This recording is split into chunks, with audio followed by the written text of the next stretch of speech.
ನಮಸ್ಕಾರ. ನನ್ನ ಹೆಸರು ಮಲ್ಲಿಕಾರ್ಜುನ್.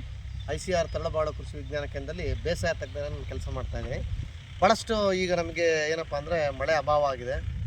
ಬೆಳೆ ಪರಿವರ್ತನೆ ಮಾಡ್ಕೊಳ್ಳೋಕ್ಕೆ ಇದೊಂದು ಒಳ್ಳೆ ಟೈಮು. ಅದರಲ್ಲೂ ದಯಮಾಡಿ ರೈತ ಬಾಂಧವರು ಕೇಳ್ಕೊಳ್ಳೋದೇನಂತಂದರೆ ಮೆಕ್ಕೆಜೋಳವನ್ನು ತಡವಾಗಿ ಬಿತ್ತನೆ ಮಾಡಬೇಡ್ರಿ. ಮೆಕ್ಕೆಜೋಳ ತಡವಾಗಿ ಬಿತ್ತನೆ ಮಾಡಿದರೆ ಒಂದು ಪ್ರಾಬ್ಲಮ್ಮು ಮುಳುಸಜ್ಜೆ, ಎರಡನೇ ಪ್ರಾಬ್ಲಮ್ಮು ಸೈನಿಕ ಹುಳುವಿನ ಬಾಧೆ ಅಥವಾ ಲದ್ದಿ ಹುಳು ಅಂತ ಕರಿತೀವಿ, ಅದರ ಬಾಧೆ ಇದೆ. ದಯಮಾಡಿ ರೈತ ಬಾಂಧವರನ್ನ ಅರ್ಥ ಮಾಡಿಕೊಂಡು, ಯಾಕೆಂದರೆ ನೋಡಿರಿ, ನೀವು ಆಲ್ರೆಡಿ ಈಗ ಬಿತ್ತನೆ ಮಾಡಿದ್ರೆ ಬಿತ್ತನೆ ಬೀಜ, ಗೊಬ್ಬರ ಮತ್ತು ಬಿತ್ತನೆ ಮಾಡುವ ಖರ್ಚು ಕೂಡ ನಿಮಗೆ ನಷ್ಟ ಆಗುತ್ತೆ. ಹಾಗಾಗಿ ದಯಮಾಡಿ ಬಿತ್ತನೆ ಮಾಡಬೇಡ್ರಿ. ನೀವು ಮಳೆ ಬಂದರೆ, ಈಗ ಅಕಸ್ಮಾತ್ ನಮಗೆ 100 ಮಿಲಿಮೀಟ್ರಷ್ಟು ಮಳೆ ಆದ ಸಂದರ್ಭದಲ್ಲಿ ನೀವು ಮಳೆ ಬಂದ ತಕ್ಷಣ ದ್ವಿದಳ ಧಾನ್ಯ ಬೆಳೆಗಳಿಗೆ ಹೆಚ್ಚು ಒತ್ತು ಕೊಡ್ರಿ. ಅವರೆಗೆ ಹಾಕ್ಬೋದು, ತೊಗರಿ ಹಾಕ್ಬೋದು. ತೊಗರಿ ಕೂಡ ಈ ಜೂನ್ ಏನು ಮುಗಿಯುತ್ತಲ್ಲ, ಆ ಮುಂದೆ ಒಂದು ಜುಲೈ 10-15 ತನಕ ಟೈಮ್ ಇದೆ. ಯಾಕೆಂದರೆ GRG 152 ಇದು ಮಧ್ಯಮ ಅವಧಿ ತಳಿ. ಇದನ್ನು ನಾವು ಬಿತ್ತನೆ ಮಾಡ್ಬೋದು. ಯಾಕೆ ಅಂತಂದರೆ ನೀವು ಖಾಲಿ ಬಿಡೋ ಬದಲು ಇದನ್ನು ಬಿತ್ತನೆ ಮಾಡಿದ್ರೆ ಮಣ್ಣಿಗೆ ಫಲವತ್ತತೆನೂ ಆಗುತ್ತೆ, ನೀವು ಹಾಕಿದಂಥ ಬಂಡವಾಳನೂ ಕೂಡ ವಾಪಸ್ ಬರುತ್ತೆ. ರೈತ ಬಾಂಧವರು ಇದನ್ನು ಅರ್ಥ ಮಾಡ್ಕೋಬೇಕು. ಆಮೇಲೆ ಇನ್ನೊಂದು ಬಹಳ ಮುಖ್ಯವಾಗಿ ಏನಂತಂದರೆ, ಇವಾಗ ನೀವು ಬಿತ್ತನೆ ಮಾಡ್ತೀರಾ, ಬಿತ್ತನೆ ಮಾಡೋ ಸಂದರ್ಭದಲ್ಲಿ ಬೀಜೋಪಚಾರ ಮಾಡಿ ಬಿತ್ತನೆ ಮಾಡಿ. ಅದರಲ್ಲೂ ಲಘು ಪೋಷಕಾಂಶಗಳು ಸಿಗುತ್ತೆ ಈಗ, ಆಮೇಲೆ ಜೈವಿಕ ಗೊಬ್ಬರಗಳು ಸಿಗುತ್ತೆ. ಅದಕ್ಕೆ ಈ ಕೃಷಿ ಇಲಾಖೆ ಮತ್ತು ಕೃಷಿ ವಿಜ್ಞಾನ ಕೇಂದ್ರಗಳು ಏನಪ್ಪ ಅಂತಂದರೆ, ನೀವೇನೀಗ ಮಣ್ಣನ್ನು ಸಂರಕ್ಷಣೆ ಮಾಡಿರಿ, ಮಣ್ಣು ಉಳಿಸ್ರಿ ಅಂತ ಹೇಳ್ತೀವಲ್ಲ, ಜೊತೆಗೆ ಬೆಳೆ ಬೆಳಿತೀರಲ್ಲ, ಬೆಳೆ ಬೆಳಿಬೇಕಾದ್ರೂ ಅಷ್ಟೇ ಕೂಡ ದ್ವಿದಳ ಧಾನ್ಯ ಬೆಳೆಗಳನ್ನ ಹೆಚ್ಚು ಆಯ್ಕೆ ಮಾಡಿಕೊಳ್ರಿ. ಈ ಖೇತಿ ಬಚಾವ್ ಆಂದೋಲನ ಏನಿದೆಯಲ್ಲ, ಇದು ಈ ಆಂದೋಲನದ ಅಡಿಯಲ್ಲಿ ಕೇಂದ್ರ ಸರ್ಕಾರ ಮಾರ್ಗದರ್ಶನದಂತೆ ಮಣ್ಣಿನಲ್ಲಿ ಇರುವಂಥ ಆರೋಗ್ಯವನ್ನು ನಾವು ಕಾಪಾಡ್ಕೋಬೇಕು. ನೋಡ್ರಿ, ಮಣ್ಣು, ಮನುಷ್ಯ, ಪ್ರಾಣಿ ಮತ್ತು ಇವೆಲ್ಲ ಒಂದೇ. ಈಗ ನಮ್ಮ ಆರೋಗ್ಯ ಚೆನ್ನಾಗಿದ್ದರೆ ಎಲ್ಲರ ಆರೋಗ್ಯ ಚೆನ್ನಾಗಿದೆ ಅಂತ ನಾವು ಅಂತೀವಿ. ಮುಖ್ಯವಾಗಿ ಮಣ್ಣಿನ ಆರೋಗ್ಯ. ಮಣ್ಣು ಚೆನ್ನಾಗಿದ್ದರೆ ನೀವು ಬೆಳೆಯುವಂಥ ಬೆಳೆ ಚೆನ್ನಾಗಿರುತ್ತೆ. ಆ ಬೆಳೆಯುವಂಥ ಬೆಳೆ ನೀವು ಪ್ರಾಣಿಗಳಿಗೆ ಅಥವಾ ನಿಮ್ಮ ಸಾಕು ಪ್ರಾಣಿಗಳಿಗೆ ಊಟವಾಗಿ ಏನು ಕೊಡ ಅಂದರೆ ಪಾನಕ ಕುಡಿತೀವಲ್ಲ, ಆ ಥರ ಬೆಲ್ಲದ ನೀರು ಅದು ಕೆಲಸ ಮಾಡುತ್ತೆ. ಕೈಗೆ ಕೊಡ್ರಿ. ಇನ್ನೊಂದು ನಾವೇನು ಇದನ್ನ ಮಿಕ್ಸ್ ಮಾಡ್ತೀವಲ್ಲ, ಇದಕ್ಕೆ ಅಂಟ್ಲಿ ಅಂತೀವಿ. ಇದು ಅಂಟು ಅಬ್ಸರ್ವೇಷನ್.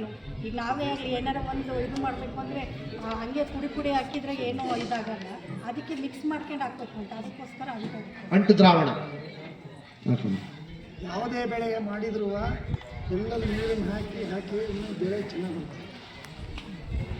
ಅದರಲ್ಲಿ ಬೆಲ್ಲದ ನೀರು ಇದೆಯಲ್ಲ, ಯಾವುದೇ ಅಡಿಕೆ ಗಿಡ ಆಗಲಿ, ತೆಂಗಿನ ಗಿಡ ಆಗಲಿ, ಬಾಳೆ ಆಗಲಿ, ಹೌದೌದು, ಅಂಟ್ಕೊಳ್ಳುತ್ತೆ. ಅಂಟಾಗಿ ಕೆಲಸ ಮಾಡುತ್ತೆ, ಒಳ್ಳೆ ರೀತಿಯಾಗಿ ನಿಮಗೆ ಅನುಕೂಲ ಆಗುತ್ತೆ. ಇದು ಆಮೇಲೆ ಇನ್ನೊಂದೇನು ಗೊತ್ತೇನಮ್ಮ, ಇದು ಹಾಕ್ತಿರಲ್ಲ, ಮೆಲ್ಲಗೆ ಇದು ಮಾಡಬೇಕು. ಈಗ ಜಾಸ್ತಿ ಮೆಕ್ಕೆಜೋಳ ಹಾಕ್ಬೇಕಾದ್ರೆ ಒಂದು ಹಾಕ್ಬೇಕು, PSP ಟ್ರೈಕೋಡರ್ಮಾ, ಅದಕ್ಕೆ ಇನ್ನೊಂದು ಅಜೋಸ್ಪಿರಲಮ್ ಅಂತ ಬರುತ್ತೆ. ಇದು ದ್ವಿದಳ ಧಾನ್ಯಗಳಿಗೆ ಮಾತ್ರ ರೈಜೋಬಿಯಂ. ಆಯ್ತಾ? ನೆಕ್ಸ್ಟ್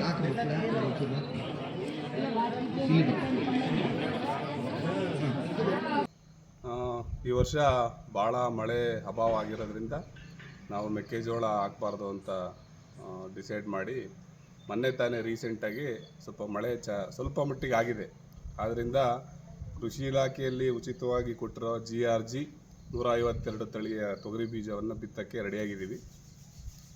ನಂತರ ಕೃಷಿ ವಿಜ್ಞಾನ ಕೇಂದ್ರ, ತರಳಬಾಳು ಕೃಷಿ ವಿಜ್ಞಾನ ಕೇಂದ್ರ ದಾವಣಗೆರೆ ಇವರು ಮಾಹಿತಿ ಮೇರೆಗೆ ಈ ವರ್ಷ ತೊಗರಿ ಹಾಕ್ರಿ, ಯಾಕೆಂದರೆ ಮಳೆಗಾಲ ಕಡಿಮೆ ಇರೋದ್ರಿಂದ ಬೇರೆ ಬೆಳೆಗಳು ಅಂದರೆ ಮೆಕ್ಕೆಜೋಳ ಆಗೋದು ಭಾಳ ಕಷ್ಟ ಇದೆ ಅಂತ ಮೆಕ್ಕೆಜೋಳ ಯಾಕೆ ನಾವು ನಿಲ್ಲಿಸಿದ್ದೀವಿ ಅಂದರೆ, ಸೈನಿಕ ಹುಳದ ಅಭಾವ ಭಾಳ ಆಗಿರೋದ್ರಿಂದ ಮೆಕ್ಕೆಜೋಳಗಳು ಹೋದ ವರ್ಷನೂ ಅಷ್ಟೇ ಸಿಕ್ಕಾಪಟ್ಟೆ ಸೈನಿಕ ಹುಳ ಬಾಧೆಯಿಂದ ಮೆಕ್ಕೆಜೋಳಗಳು ಹೆಚ್ಚಿಗೆ ಇಳುವರಿ ಯೂರಿಯಾ ಅಭಾವ ಆಗಿರೋದ್ರಿಂದ ಈ ಬೆಳೆಗೆ ಹೆಚ್ಚಿಗೆ ಯೂರಿಯಾ ಹಾಕೋದು ಕಡಿಮೆ ಆಗಿರುತ್ತೆ. ಯೂರಿಯಾ ಹಾಕೋದ್ರಿಂದ ತುಂಬ ಭೂಮಿ ಹಾಳಾಗುತ್ತೆ ಅಂತ ಕೃಷಿ ತಜ್ಞರು ಹೇಳ್ತಾರೆ. ಹಾಗಾಗಿ ಯೂರಿಯಾನೂ ಕಡಿಮೆ ಆಗುತ್ತೆ. ಇದಕ್ಕೇನಿಲ್ಲ, ಕಾಂಪ್ಲೆಕ್ಸ್ ಗೊಬ್ಬರ 16 ತಗೊಂಡಿದ್ದೀವಿ, ಒಂದು ಚೀಲ ಅಷ್ಟೇ. ಹಾಗಾಗಿ ಹೆಚ್ಚಿಗೆ ಗೊಬ್ಬರನೂ ಬಳಸಬೇಕಾಗಿರಲ್ಲ. ಆಮೇಲೆ ಮಳೆ ಆಶ್ರಿತ ಆಗಿರೋದ್ರಿಂದ ಮಳೆ ಕಡಿಮೆ ಆದರೂ ಬೆಳೆ ಬರುತ್ತೆ ಅನ್ನೋದು ನಿರೀಕ್ಷೆ ಇರುತ್ತೆ. ಹಾಗಾಗಿ ತೊಗರಿ ಹಾಕೋಕ್ಕೆ ಹೊರಟಿದ್ದೀವಿ. ನಂತರ ದಾವಣಗೆರೆಯಲ್ಲಿ ನಡೆದ ಖೇತಿ ಬಚಾವೋ ಕಾರ್ಯಕ್ರಮದ ಆಂದೋಲನದಲ್ಲಿ ಕೃಷಿ ತಜ್ಞರಾದ ಮಲ್ಲಿಕಾರ್ಜುನ್ ಅವರು ಭೂಮಿನ ಫಲವತ್ತತೆ ಉಳಿಸಿ ಅಂತ ರೈತರಿಗೆ ಮಾಹಿತಿ ಕೊಟ್ಟಿರೋದ್ರಿಂದ ನಾವು ಆ ಕಾರ್ಯಕ್ರಮದಲ್ಲಿ ಭಾಗಿಯಾಗಿದ್ವಿ. ನಾವು ಹೆಚ್ಚು ಯೂರಿಯಾ ಹಾಕೋದ್ರಿಂದ ಭೂಮಿ ಹಾಳಾಗುತ್ತೆ ಅಂತ ಅವರು ಮಾಹಿತಿ ಹೇಳೋದ್ರಿಂದ ನಾವು ಯೂರಿಯಾನ ಆದಷ್ಟು ಕಡಿಮೆ ಮಾಡಬೇಕು ಅಂದರೆ ನಾವು ದ್ವಿದಳ ಧಾನ್ಯಗಳ ಬೆಳೆಗೆ ಹೋಗಬೇಕು. ನಂತರ ಮೆಕ್ಕೆಜೋಳನ ಆದಷ್ಟು ಕಡಿಮೆ ಮಾಡಬೇಕು. ರಾಗಿ ಅವರೇ ಈ ಥರ ಹೋಗೋದ್ರಿಂದ ಭೂಮಿ ಫಲವತ್ತತೆಯೂ ಹೆಚ್ಚಾಗುತ್ತೆ. ನಂತರ ಇಳುವರಿ ಕಡಿಮೆ ಆದರೂ ಭೂಮಿ ಫಲವತ್ತತೆ ಉಳಿಸ್ಕೋಬೋದು ನಾವು. ಆಮೇಲೆ ಮಳೆ ನಿರಾಶ್ರಿತ ಆಗಿರೋದ್ರಿಂದ ಹೆಚ್ಚಿಗೆ ಮಳೆನೂ ಬೇಡಿಕೆನೂ ಇರೋದಿಲ್ಲ ಇದಕ್ಕೆ. ನಂತರ ನಾವೇನು ಮಾಡಿದ್ದೀವಿ ಅಂದರೆ ಇದು ಮೆಕ್ಕೆಜೋಳ ಬಿತ್ತ ಯಂತ್ರನೇ. ಇದು 7 ಅಡಿ ಅಂತರ ಇದೆ. ಈ ಸಾಲಿಂದ ಈ ಸಾಲಿಗೆ 7 ಅಡಿ ಅಂತರ ಇದೆ. ನಾವೇನು ಮಾಡ್ತೀವಿ ಅಂದರೆ ಈ ಸಾಲು ಒಂದು ಸರಿ ಬಿತ್ತಿದ್ರೆ ಮತ್ತು ನೆಕ್ಸ್ಟು ವಾಪಸ್ ಬರ್ಬೇಕಾದ್ರೆ ಮತ್ತು ಈ ಸಾಲಿಗೆ ಕನೆಕ್ಟ್ ಮಾಡ್ತೀವಿ. ಹಂಗಾಗಿ 7 ಅಡಿ ಅಂತರ ಸಿಗುತ್ತೆ. ಒಂದು ಸಾಲಿಂದ ಸಾಲಿಗೆ 7 ಅಡಿ ಅಂತರ ಸಿಗುತ್ತೆ.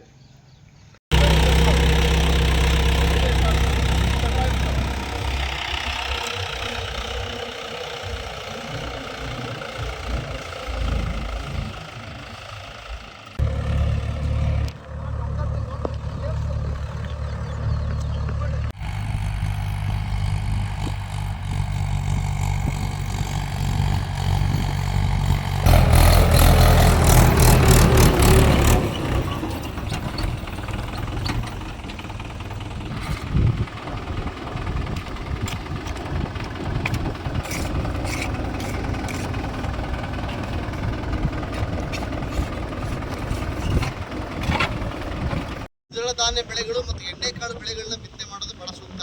ನೀವೆಲ್ಲ ಸುತ್ತಮುತ್ತ ಅಡಿಕೆ ತೋಟ ನೋಡ್ತಾ ಇದ್ದಾರೆ. ಎಲ್ಲ ಅಡಿಕೆ ತೋಟಗಳು ಆಲ್ಮೋಸ್ಟ್ ಎಲ್ಲ ಒಣಗೋಗಿದ್ದಾವೆ.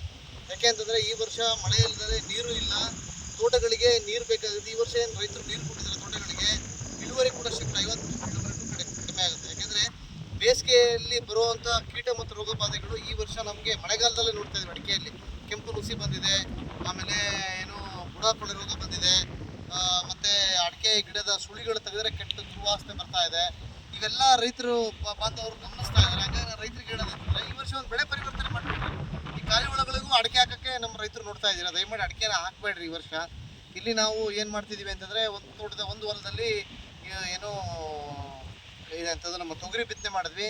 ಈಗ ಎಣ್ಣೆಕಾಳು ಬೆಳೆಗಳಾದ ಕ್ಯಾಸ್ಟರು ಇದು ಕೂಡ ಅಷ್ಟೇ ವೈಡರ್ ಸ್ಪೇಸಿಂಗು. ಈಗ ಡ್ರೈಲ್ಯಾಂಡ್ ಆಗಿರೋದ್ರಿಂದ ಒಂದು 4ರಿಂದ 5 ಅಡಿ ನೀವು ಸ್ಪೇಸಿಂಗ್ ಕೊಟ್ಬಿಟ್ರೆ ಒಂದು ಎಕರೆಗೆ ನೀವು ಆರಾಮಾಗಿ ಒಂದು 3ರಿಂದ 4 kg ಬಿತ್ತನೆ ಬೀಜ ಬೇಕಾಗುತ್ತೆ. ಇದು ಬಿತ್ತನೆ ಮಾಡಿದ್ರೆ ಕಡಿಮೆ ಮಳೆ, ಇದಕ್ಕೇನು ಹುಟ್ಟಾಣಿಗೆ ಆಗಿ ಸ್ವಲ್ಪ ಮಳೆ ಬೇಕು. ಕಡಿಮೆ ಮಳೆ ಬಂದರೂ ಕೂಡ ಇದು ಬರ ನಿರೋಧಕ ತಳಿಗಳು. ಇವನ್ನ ನೀವು ಬೆಳೆಯೋದ್ರಿಂದ ರೈತ ಬಾಂಧವರು ಹಾಕಿದ ಬಂಡವಾಳಕ್ಕೆ ಯಾವುದೇ ಮೋಸ ಇರಲ್ಲ. ಈ ವರ್ಷ ನಮಗೆ ನೋಡ್ರಿ ಶೇಕಡ ಆಲ್ರೆಡಿ ನಮಗೆ ಗೊತ್ತಾಗಿದೆ. ಈ ಜೂನ್ ತಿಂಗಳಲ್ಲಿ 40ರಿಂದ 50% ಮಳೆ ಕೊರತೆ ಆಗಿದೆ. 2 ದಿವಸಕ್ಕೆ ಜೂನ್ ಮುಗಿದೋಗುತ್ತೆ. ಹಾಗಾಗಿ ರೈತರು ಬೆಳೆ ಪರಿವರ್ತನೆ ಮಾಡ್ಕೋಬೇಕು. ಮತ್ತು ಈ ತೊಗರಿ ಈ ಬೇರೆ ಬೇರೆ ಬೆಳೆಗಳನ್ನ ಬಿತ್ತನೆ, ಉದಾಹರಣೆ ತೊಗರಿ ಹೇಳಬೇಕು ಅಂದರೆ ತೊಗರಿನ ನೀವು ಜುಲೈ 2ನೇ ವಾರಕ್ಕೆ ಮುಕ್ತಾಯ ಮಾಡಬೇಕು. ಅದಕ್ಕಿಂತ ಮೇಲೆ ಬಿತ್ತನೆ ಮಾಡಿದ್ರೆ ತೊಗರಿ ಚೆನ್ನಾಗಿ ಬರಲ್ಲ. ಆಮೇಲೆ ಇಳುವರಿನೂ ಕೂಡ ಭಾಳ ಕುಂಠಿತ ಆಗುತ್ತೆ. ಹಾಗಾಗಿ ಈಗ ಮಳೆ ಏನಾರ ಬಂದರೆ ತೊಗರಿಗೆ ದಯಮಾಡಿ ರೈತ ಬಂದವರು ತೊಗರಿ ಮತ್ತು ಹರಳು ಕ್ಯಾಸ್ಟ್ರು ಅಂತ ಏನು ಕರಿತೀವಿ, ಕ್ಯಾಸ್ಟ್ರು, ಹೆಸರು, ಅಥವಾ ನಿಮಗೆ ಬೇಕಾದರೆ ನಾವು ಅವರೇ ಈ ಥರ ಬೆಳೆಗಳಿಗೆ ಹೋಗೋದು ಭಾಳ ಸೂಕ್ತ. ಕಡಿಮೆ ಇರೋದ್ರಿಂದ ನೀವು ಬೇರೆ ಬೆಳೆಗಳಿಗೆ ಹೋಗ್ಬಿಟ್ಟಿದ್ದೀವಿ. ಎಣ್ಣೆಕಾಳು ಬೆಳೆ ಇದು ಹರಳು, ಇದನ್ನು ಬಿತ್ತನೆ ಮಾಡಿದ್ರೆ ಅದು ಕ್ಯಾಸ್ಟ್ ಅಂತ ಏನು ಕರಿತೀವಲ್ಲ, ಇದಕ್ಕೆ ಮಳೆ ಕಡಿಮೆ ಇದ್ದರೂ ಸಹ ಬರುತ್ತೆ. ಇವತ್ತು ನಾವಿಲ್ಲಿ ಕ್ಯಾಸ್ಟನ್ನು ಬಿತ್ತನೆ ಮಾಡ್ತಿದ್ವಿ, ನೋಡ್ಬಿಟ್ಟು ಬಿತ್ತನೆ ಮಾಡ್ತಿದ್ವಿ. ಈಗ ಕಾಳಿಮೆಕ್ಕಾಳು ಹೋಗ್ಲಿ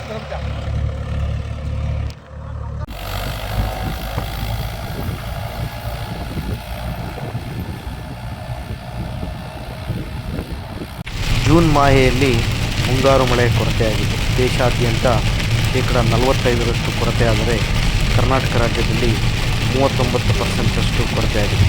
ನಮ್ಮ ದಾವಣಗೆರೆ ಜಿಲ್ಲೆಯಲ್ಲಿ 54% ಮಳೆ ಕೊರತೆಯಾಗಿದೆ. ಅಂದರೆ ಎಲ್ಲರಿಗೂ ಧನ್ಯವಾದಗಳು. ದಯಮಾಡಿ ಯೂಟ್ಯೂಬ್ ಚಾನಲ್ ಮಲ್ಲಿಕಾರ್ಜುನ ಅಗ್ರೋನಮಿಸ್ಟ್ ಸಬ್ಸ್ಕ್ರೈಬ್ ಮಾಡಿ.